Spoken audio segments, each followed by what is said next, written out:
वैसे हमने previous video में देखा था कि प्रोकैरियोटिक या बैक्टीरियल ट्रांसक्रिप्शन कैसे होता है। यूकैरियोटिक ट्रांसक्रिप्शन का जो मैकेनिज्म है वो बेसिकली जो है प्रोकैरियोटिक के ही तरह होता है, लेकिन इसमें जो प्रोसेसेस होते हैं थोड़ा सा कॉम्प्लिकेटेड होते हैं। और यूकैरियोटिक ट्रांसक्रिप्शन में दो एडिशनल कॉम्प्लेक्सिटीज़ होती हैं।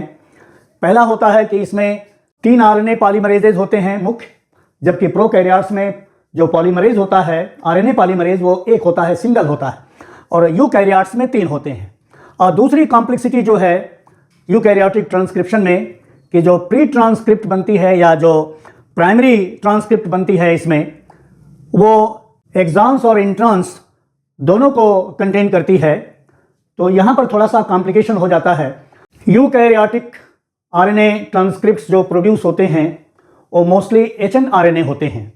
तो जो इसमें 3 आरएनए पॉलीमरेजेस हैं, पहले हम उसको बता दें आपको कि आरएनए पॉलीमरेज 1 ये राइबोसोमल आरएनए जितने होते हैं उनको ट्रांसक्राइब करता है, और वो कौन कौन सी स्पीसीज हैं आरएनए की या कौन कौन सी यूनिट्स हैं जिनको वो ट्रांसक्राइब कराता है, वो है 28S, 18S और 5.8S आरएनए।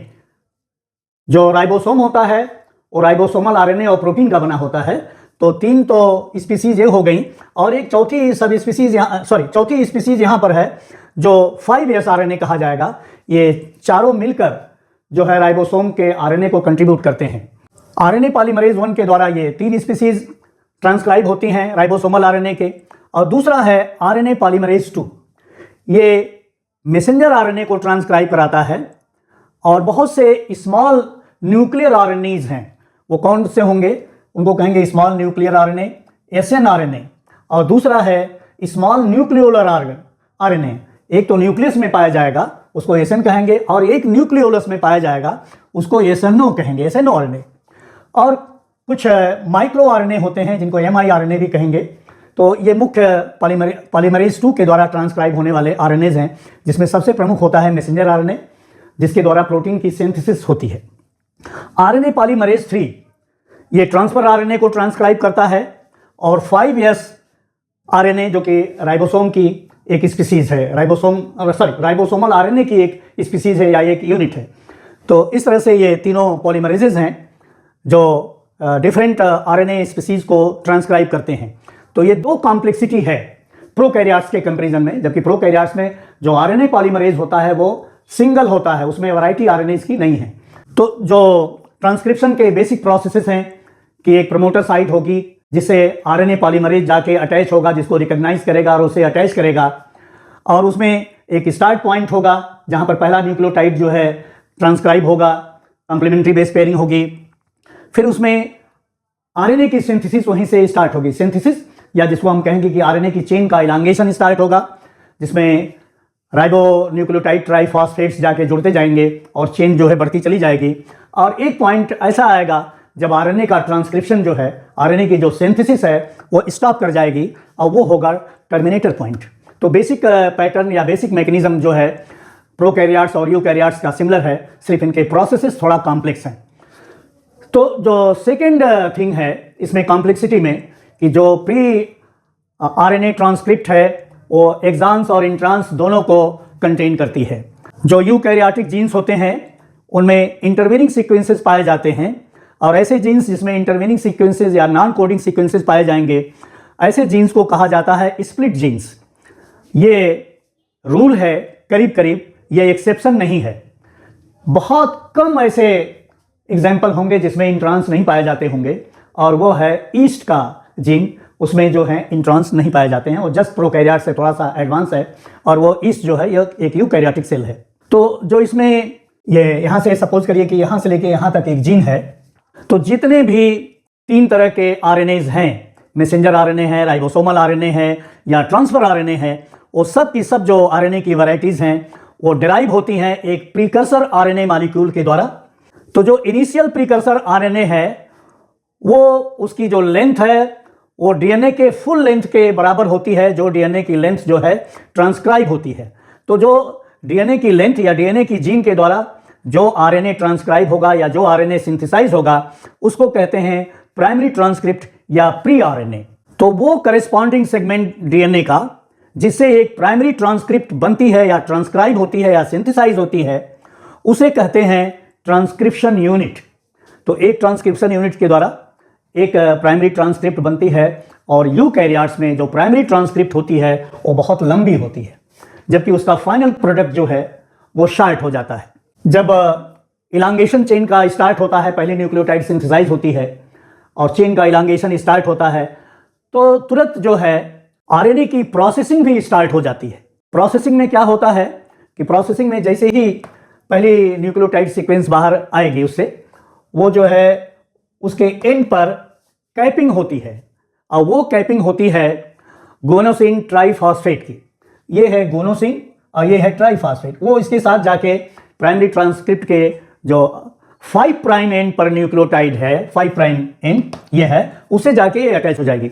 आपको ये पता है कि जो आरएनए का ट्रांसक्रिप्शन होता है या आरएनए की जो सिंथेसिस होती है वो 5 प्राइम टू 3 प्राइम प्रोसीड करती है, और ये डी नोवो होती है, ये स्वतः में हो जाती है। इसके लिए किसी प्राइमर की आवश्यकता नहीं होती है, जबकि डीएनए के रेप्लिकेशन में जो डीएनए की सिंथेसिस होती है उसमें एक आरएनए के प्राइमर की आवश्यकता होती है। तो ऐसा इसमें नहीं होता है।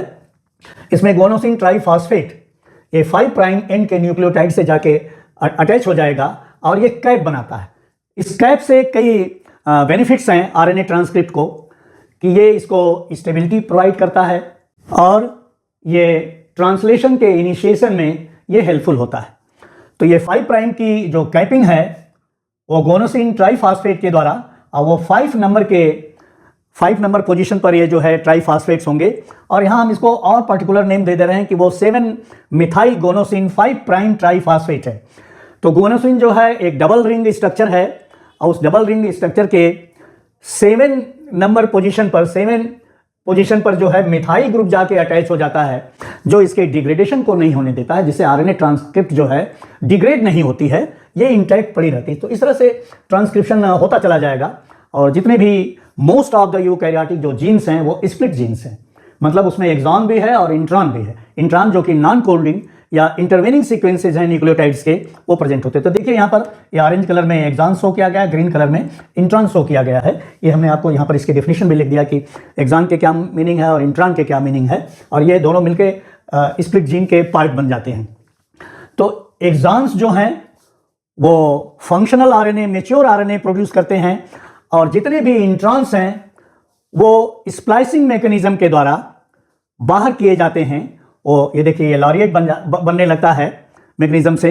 लॉरिएट मतलब जैसे आपने काऊ को या कैटल्स को देखा होगा कि एक रस्सी से बांधते हैं, और उस रस्सी का जो शेप है कुछ इस तरह से होता है। तो इस तरह के शेप से ये इनका एलिमिनेशन हो जाता है, ये डिग्रेड कर दिए जाते हैं, और स्प्लाइसिंग मैकेनिज्म के द्वारा इनके हटने के बाद ये सेगमेंट और ये सेगमेंट दोनों जो है वो जोड़ दिए जाते हैं, ऐड हो जाते हैं। तो ये ऐड होके, और जो 3 प्राइम एंड इसका बाद में बनता है उस पर पॉलीएडेनाइलेशन हो जाता है। एडेनोसिन रेसिड्यूज या एडेनिन रेसिड्यूज की टेल बन जाती है। इन एडेनिन्स की संख्या करीब 200 से लगा के 300 होगी, और इसके अंत में 3 प्राइम एंड यहाँ है, तो इसके 3 प्राइम एंड पर बहुत से एक पॉली ए टेल बनती है। तो पॉली ए टेल और जी कैपिंग जो इसकी है, ये दोनों इसको स्टेबिलिटी प्रोवाइड करते हैं और ट्रांसलेशन के इनिशिएशन में हेल्प करते हैं। मैसेंजर आरएनए का फॉर्मेशन न्यूक्लियस के अंदर होता है सेल के, और सेल के न्यूक्लियस से फिर वो ट्रांसपोर्ट होता है न्यूक्लियर पोर के थ्रू साइटोप्लाज्म में, और साइटोप्लाज्म में राइबोसोम्स पाए जाते हैं, जिनसे ये मैसेंजर आरएनए अटैच होकर ट्रांसलेशन कराता है, मतलब प्रोटीन की सिंथेसिस कराता है। तो जो फाइनल मैसेंजर आरएनए है वो प्राइमरी ट्रांसक्रिप्ट के कंपैरिजन में बहुत स्मॉल हो जाता है, क्योंकि इस प्राइमरी ट्रांसक्रिप्ट से जो इंट्रॉन्स हैं वो एलिमिनेट कर दिए जाते हैं आरएनए स्प्लाइसिंग के द्वारा। तो स्प्लाइसिंग से ये टुकड़े इनके निकल जाएंगे, और ये जो ऑरेंज कलर के एक्सॉन्स हैं ये आपस में ऐड होते चले जाएंगे, और एक छोटा मैसेंजर आरएनए फॉर्म होगा। और ये मैसेंजर आरएनए जो फॉर्म हुआ वो एक पॉलीपेप्टाइड बनाएगा, एक सिंगल प्रोटीन बनाएगा, जबकि प्रोकैरियोट्स में मैसेंजर आरएनए की कैपिंग नहीं होती है। न तो प्रोकैरियोट में कैपिंग होती है और पॉली ए टेल लगती है, नहीं ट्रांसफर आरएनए में, नहीं राइबोसोमल आरएनए में, कहीं पर भी जो टेल और कैपिंग नहीं होती है। ट्रांसफर आरएनए, मैसेंजर आरएनए और राइबोसोमल आरएनए, इन सब में इंट्रॉन्स पाए जाते हैं।